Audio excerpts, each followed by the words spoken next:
Hello everyone and welcome. Dawn here. I'm so glad you could join me.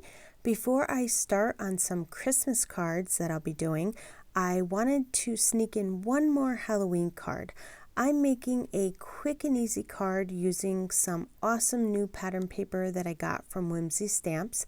It's called the Haunted Pattern Paper. This particular pack is double-sided, so you can use either side of the paper. I'm going to use this paper right here, and check out the other side of it. The pumpkin is totally awesome.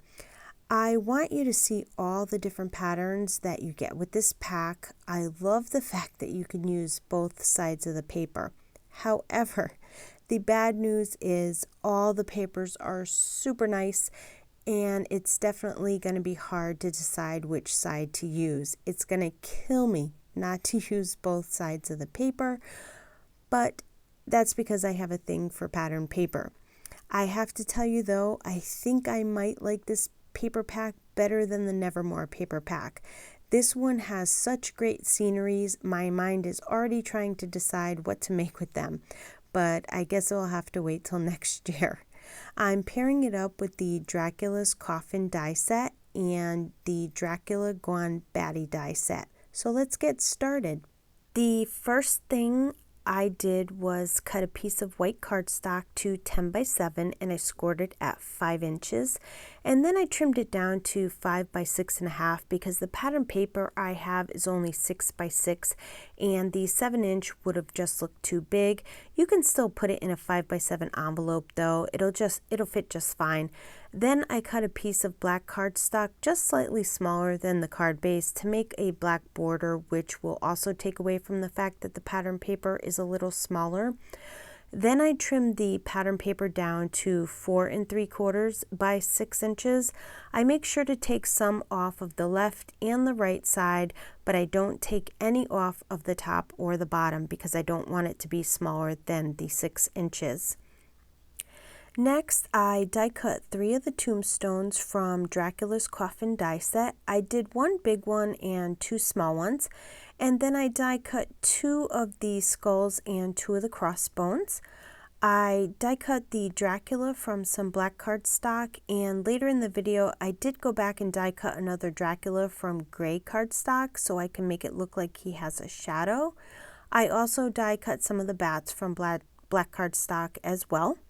Now I'm going to ink blend my tombstones and I'm going to adhere my 2 skull and crossbones together. I got these new glue bottles with a fine tip on them and I'm just loving them. It's a smaller bottle than what I'm used to, so it kind of feels a little weird to be being so tiny, but they're really nice to get into small places, and if I only want to put a small amount of glue on something, it really works really well.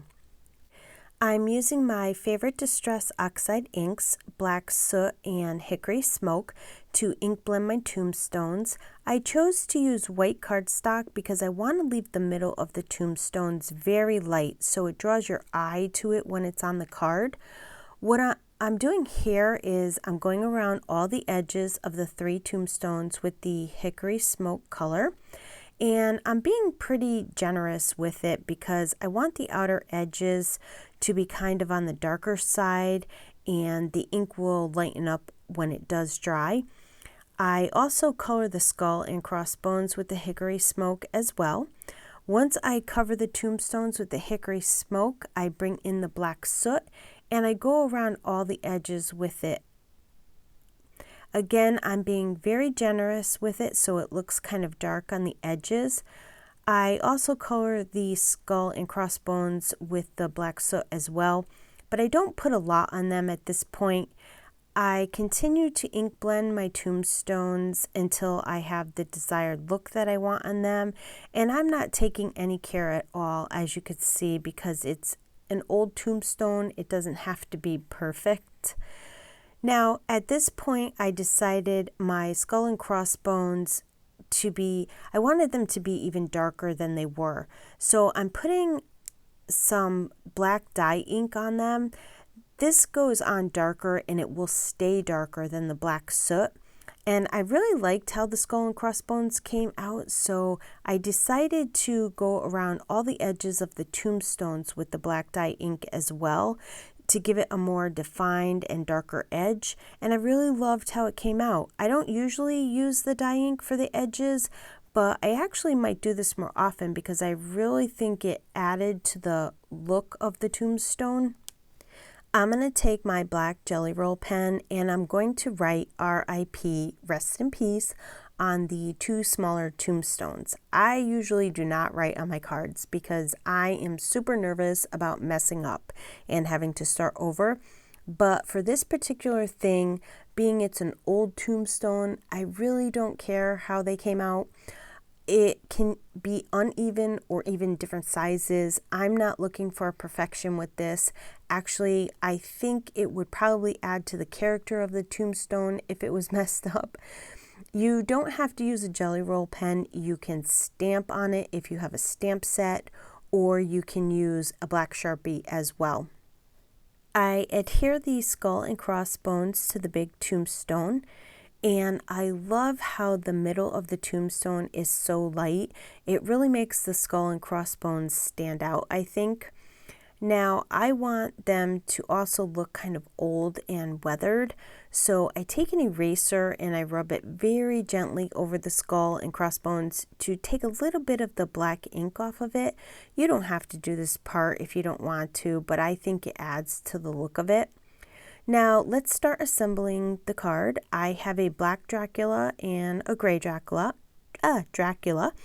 I'm going to adhere the black one on top of the gray one, and I'm going to offset it so it looks like it's a shadow behind him. I thought that would look really nice, and the gray would go with the colors of the tombstone. And then I'm just going to adhere the Dracula directly to the card so he looks like he's creeping around. And then I adhere the big tombstone onto the card with some foam tape to give it dimension. And then I double up on the foam tape so that the 2 smaller tombstones are raised higher up in front of the big one. And I place them so it looks like Dracula is creeping behind the tombstones. I couldn't decide on how many bats I wanted to have on the card, so I went another route and I die cut the tree branch instead that looks like bats are hanging from it because I felt like the sky needed something. And then I adhere it to the card, and I adhered 2 of the bats to look like they're flying in the sky. And I used my white Jelly Roll pen to give the bats and Dracula's eyes. I adhere the pattern paper to the black cardstock. See, it's going to kill me to cover up that pumpkin because I just loved that picture. And if you want, you can die cut some of the words out of the black cardstock. I was rushing, so I didn't think of it at the time, or I would have done that. Then to finish off the card, I adhere the pattern paper to the white card base. I decided not to add a sentiment to this card because I didn't want to take away from the scenery. This card was super quick and easy to make, and I just love how it turned out. And that's going to complete my card for today. I want to thank you for joining me on the Whimsy Stamps YouTube channel. I would love for you to leave a comment below and let me know what you think of the card. Be sure to subscribe to the Whimsy Stamps YouTube channel and their other social media platforms so you don't miss out on any upcoming releases and great inspirational videos. Also, check out their websites for all their new releases. And I want to thank you for stopping by and spending your time with me. Have yourself a wonderful day.